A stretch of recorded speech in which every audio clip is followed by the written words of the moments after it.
পঞ্চম শ্রেণীর ফাইনাল পরীক্ষার গণিতের প্রশ্নপত্র। তো এই অঙ্ক পরীক্ষাটি ফাইনাল পরীক্ষা ক্লাস 5 এর হয় 50 নম্বরের এবং সময় থাকে তোমাদের 1 ঘন্টা 30 মিনিট মানে 1.5 ঘন্টা। তো কেমন ধরনের প্রশ্নগুলি এসেছে তোমরা একটু দেখে নাও। যারা ক্লাস 5 এর পরীক্ষা এখনো হয়নি তারা অবশ্যই দেখে নিতে পারো, তাদের অনেকটা উপকারে লাগবে। এছাড়াও তোমরা প্রশ্নটি দেখে তোমাদের মোটামুটি একটা ধারণা থাকবে।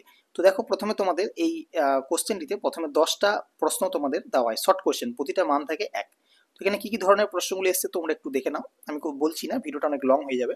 ঠিক আছে, এখানে প্রশ্নগুলি দেওয়া থাকে তোমাদের, 10টায় দেওয়া থাকে এবং 10টার মধ্যে 10টায় তোমাদেরকে করতে হয়। সবগুলো ছোট প্রশ্ন এবং সবকটাই ছোট প্রশ্ন, আর 1 নম্বর করে থাকে প্রতিটা প্রশ্নের জন্য। তারপর হচ্ছে দুইয়ের দাগের তোমাদের 10টি প্রশ্ন করতে হয়। এখানে এক্সট্রা প্রশ্ন দেওয়া থাকে, তোমাদেরকে যে কোনো 10টা করতে হয়। আর প্রতিটি মান থাকে 2 করে, মোট এখানে থাকছে 20 নম্বর। তো কি কি অঙ্ক রয়েছে একটু দেখে নাও। দেখো, এই অঙ্কগুলো একটু বোঝা যাচ্ছে না, আমি বলে দিচ্ছি। এটা বলা হয়েছে ছোট থেকে বড় সাজাও। দেওয়া হয়েছে 3টি ভগ্নাংশ দেওয়া হয়েছে, একটা হচ্ছে 2-এর 3, 4-এর 9 এবং 5-এর 6। আচ্ছা, এই প্রশ্নটি হচ্ছে যোগ করতে বলা হয়েছে। কি বলা হয়েছে? 2 পূর্ণ 1-এর 5, 1 পূর্ণ 4-এর 15 এবং 1 পূর্ণ 1-এর 20। আর এটা হচ্ছে সরল করতে বলেছে, কি 8 বিয়োগ 5 বিয়োগ 3 বিয়োগ 2 বিয়োগ 1, মানে তোমার ফার্স্ট ব্র্যাকেটের মধ্যে দিয়েছে, first bracket close, second bracket close, third bracket close, বিয়োগ 2।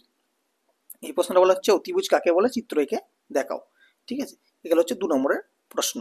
এখানেও কিছু প্রশ্ন দেওয়া হয়েছে, মানে ওই প্রশ্নগুলি দেওয়া হয়েছে, এখনো শেষ হয়নি। এই যে প্রশ্নটা খুব ইম্পর্টেন্ট প্রশ্ন, ঠিক আছে, করণী থেকে বের করা। আচ্ছা, এরপর হচ্ছে 3-এর দাগের প্রশ্ন। 3-এর দাগের প্রশ্নগুলি দেখে নাও। এখানে হচ্ছে তোমাদের এক একটা প্রশ্ন তোমাদের 4 নম্বর করে থাকে। মোট হচ্ছে তোমাদের 3টি করতে হয়, এখানে এক্সট্রা প্রশ্ন দেওয়া থাকে। মোট হচ্ছে 12 নম্বর এখান থেকে থাকে। তো 12 নম্বর কি কি রয়েছে দেখে নাও। প্রথমে রয়েছে একটা সরল করো, ঠিক আছে, এটা অনেক বড় মাপের সরল, ওই জন্য 3 নম্বরে দেওয়া হয়েছে।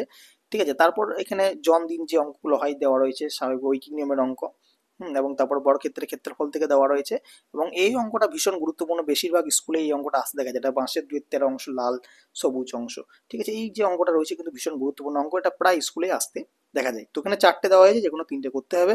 তারপর 4-এর দাগের এখানে 3টি দেওয়া আছে জ্যামিতি থেকে, এবং সেখানে যে কোনো 2টো করতে হবে। প্রত্যেকটা মান থাকছে 4 করে, মোট 8 নম্বর। ঠিক আছে, তো এটা ত্রিভুজ, বৃত্ত এবং কোণ ভেদে ত্রিভুজ কয় প্রকার, কি কি, একদম সহজ সহজ প্রশ্ন দেওয়া হয়েছে। ঠিক আছে, ক্লাস 5-এর। তো এই ছিল ক্লাস 5-এর প্রশ্নপত্র। আশা করছি ভিডিওটা ভালো লাগবে। তোমাদের সামনে ক্লাস 5-এর প্রশ্নপত্রটি তুলে ধরলাম, অনেক অনেক উপকার লাগবে তোমাদের। ধন্যবাদ সকলকে।